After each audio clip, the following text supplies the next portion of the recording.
Apple engineer charged with stealing trade secrets fled to China. China's regime states it will resolutely smash Taiwan if it demands independence. Ukraine to Chinese envoy, it won't accept proposals ceding land to Russia. Ex-Google CEO, AI at center of tech rivalry between US and China. A former software engineer at Apple has been charged with stealing trade secrets from the company 5 years ago. He fled to China shortly after investigators searched his home. An indictment unsealed on May 16th showed that 35-year-old Weibao Wang spent 3 years at Apple working in its annotation team starting in 2016. He was among the 2,700 out of 135,000 Apple employees having broad access to its restricted databases. But only a year after being at the tech giant, he silently accepted a US-based position at a Chinese developer of self-driving cars, whose name was not specified. He filed a resignation from Apple on April 2018, and kept his lips tight about his new employment in China. A month after his departure, the California-based firm discovered that he had accessed proprietary data related to Project Titan, an autonomous car project. The data included its autonomy source code, tracking systems, behavior planning for autonomous systems, and information about the hardware behind the systems.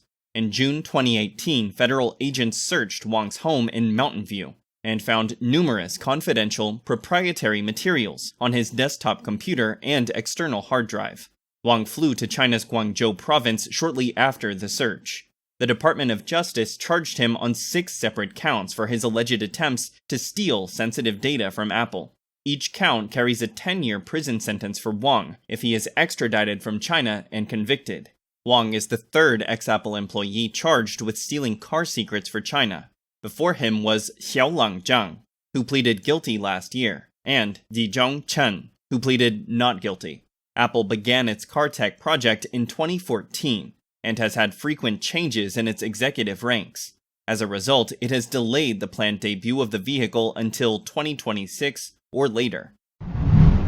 The Chinese Communist Party, CCP's regime, stated on May 16th that it is prepared to resolutely smash any form of Taiwan independence. AP reported that the CCP made the statement as the United States is reportedly preparing to accelerate the sale of weapons and other military assistance to Taiwan. The CCP's Defense Ministry spokesperson, Tan Hufei, said the increase in exchanges between the U.S. and Taiwan militaries is an extremely wrong and dangerous move.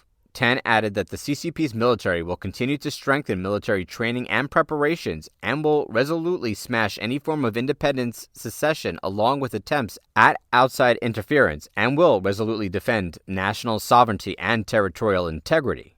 Tan threatened Taiwan that attempting to seek independence by relying on the United States and seeking independence by military might is a dead end. The CCP regime continuously sends warships and aircraft to harass Taiwan's airspace and waters. It also constantly increases threats and pressure on Taiwan in all fields and aspects. According to AP, such actions are likely to have little effect as most Taiwanese are staunchly supportive of maintaining their de facto independent status. In addition, Taiwan receives support from like-minded countries. For example, politicians and influential figures in Europe and the United States regularly visit Taipei to express their support for Taiwan. Ukraine's foreign minister expressed the nation's clear position regarding its territory during talks with a top Chinese envoy. According to a statement from the ministry, Li Hui, a former ambassador to Russia and China's special envoy for Eurasian issues, met with Ukrainian Foreign Minister Dmytro Kuleba during his visits to this country on May 16th and 17th. Reuters reported on May 17th that Kuleba said Kyiv would not accept any proposals to end the war with Russia that involved it losing territory or freezing the conflict.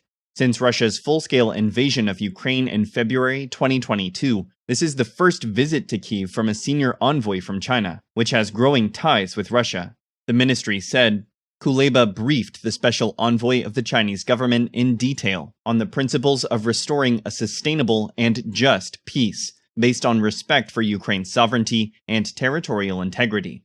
It added, he stressed that Ukraine did not accept any proposals involving the loss of its territories or the freezing of the conflict. The top Chinese official's trip to Europe is expected to include meetings in France, Germany, Poland, and Russia. China has held back from condemning Moscow or referring to its actions as an invasion, leading to Western criticism, which has questioned Beijing's credibility as a potential broker in the conflict. During a congressional hearing on May 17th, a former Google CEO said artificial intelligence, or AI, is at the center of the technology competition between the US and China. Eric Schmidt, CEO of Google between 2001 and 2011, delivered the remark during a House hearing focusing on strategic competition between the US and the Chinese Communist Party, or CCP. Fox News cited Schmidt's opinion that the technological competition between China and the US is the defining moment of all of the competition. He reckoned, and of that, artificial intelligence, AI, which is now a lot of people are talking about, is very much at the center of this competition. Schmidt stated that China is investing significant money to surpass the US regarding technologies, particularly AI. According to Schmidt, although America is still ahead in the tech and innovation race, the world is trying to catch up with the dominant. He worried that other aspects of technology besides AI, such as quantum cyber, biology, computer science, and new energy, are all under attack. Bloomberg echoed Schmidt's concern by reporting on May 17th that China has adopted AI for warfare. According to a new report of Schmidt's Special Competitive Studies project, China continues to amass a wide array of advanced capabilities, designed specifically to counter the traditional American way of warfighting. The report describes a 30-year effort by China to study American combat operations, to be able to puncture its military might, now with the help of AI. The report argues that a military's capacity to employ AI more quickly than its adversary will be crucial to its power. The report also argues that the US military needs to be redesigned to counter the danger.